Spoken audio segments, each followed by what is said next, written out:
નમસ્કાર મિત્રો, અમારી ચેનલમાં તમારું હાર્દિક સ્વાગત છે। તો આજે આપણે બનાવવાના છે એકદમ ટેસ્ટી વેરાયટી પાઉં રગડો। તો આ પાઉં રગડો બનાવવો બહુ જ સહેલો છે અને સાંજે જ્યારે તમને કાંઈ સમજ ના પડે શું બનાવવું ત્યારે તમે આ પાઉં રગડો ચોક્કસ બનાવી શકશો। તો એના માટે આપણે સૌથી પહેલાં તો આ રીતે સફેદ વટાણા લેવાના છે, ત્યારબાદ એને 7 થી 8 કલાક માટે પલાળી રાખવાના છે। તમે જોઈ શકો છો વિડીયોમાં વટાણા બરાબર પલળી ગયા છે।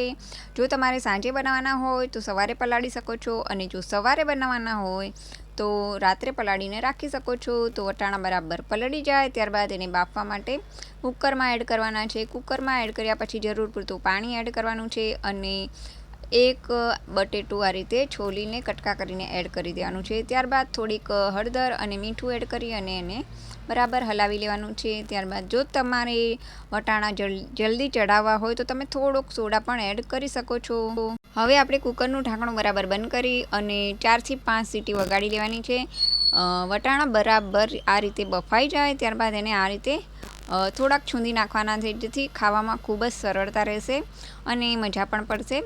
તો આ રીતે છૂંદવાથી વધારે સોફ્ટ થઈ જાય છે વટાણા। હવે કરવાનું છે આપણે વઘાર। તો વઘારમાં તેલ લેવાનું છે, તેમાં જીરું એડ કરવાનું છે।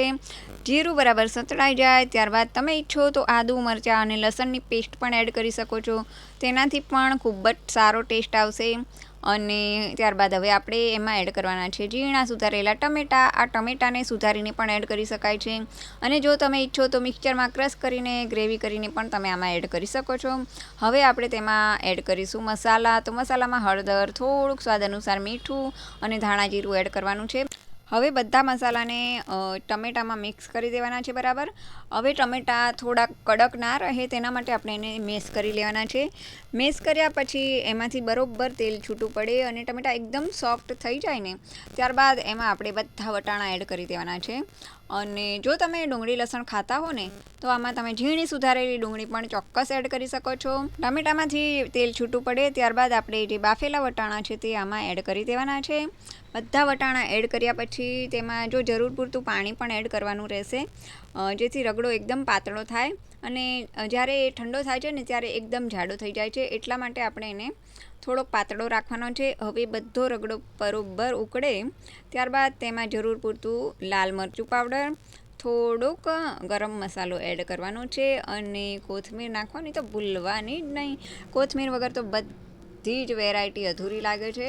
કોથમીર નાખ્યા પછી એનો ટેસ્ટ એકદમ અલગ જ પડી જાય છે। કોથમીર એડ કર્યા પછી હજુ 5 મિનિટ માટે આપણે રગડાને બરાબર ઉકળવા દેવાનો છે। રગડો બરાબર ઉકળી જાય એટલે આપણો પાઉં રગડાનો રગડો તૈયાર થઈ જશે। એકદમ મસ્ત રીતે લાગી રહ્યો છે ને કલર, એકદમ મસ્ત ખાવાનું મન થઈ જાય ને। તો આ પાઉં રગડો રેડી થઈ જાય ત્યારબાદ આપણે ખજૂર અને આમલીની ચટણી આમાં એડ કરવાની રહેશે। ખજૂર અને આમલીની રેસીપીનો વિડીયો મેં પહેલાં જ અપલોડ કરી દીધો છે, તમે ચેનલમાં જઈને જોઈ શકો છો। તો હવે આપણે સર્વ કરવાનું છે રગડો। તો રગડો સર્વ કરવા માટે તમે ઈચ્છો તો પાઉંભાજીના પાઉં લઈ શકો છો, પણ મેં અહીંયા નાના નાના બ્રેડ લીધા છે તો બ્રેડના આ રીતે ટુકડા કરી દેવાના છે। ત્યારબાદ એની ઉપર રગડો આ રીતે પાથરી દેવાનો છે ચારે બાજુ, જેથી પાઉં એકદમ સોફ્ટ થઈ જાય। હવે આપણે એની ઉપર સેવ એડ કરવાની છે। સેવને આ રીતે ચારે બાજુ ફેલાવી દેવાની છે। તમે ઈચ્છો તો તીખી સેવ પણ લઈ શકો છો। હવે આ ખજૂર અને આમલીની જે ચટણી છે તે પણ આની ઉપર એડ કરી દેવાની છે અને તમે જો દાડમ અવેલેબલ હોય તો દાડમ પણ આમાં એડ કરી શકાય છે। તો થઈ ગયો આપણો પાઉં રગડો તૈયાર। તો એકદમ ટેસ્ટી અને ફટાફટ બની જાય એવો પાઉં રગડો લગભગ બધાને જ ભાવશે। એકવાર ચોક્કસ ટ્રાય કરજો અને જો તમે અમારી ચેનલમાં નવા હો તો સબસ્ક્રાઈબ કરવાનું ભૂલતા નહીં, લાઇક અને કોમેન્ટ પણ અવશ્ય કરજો।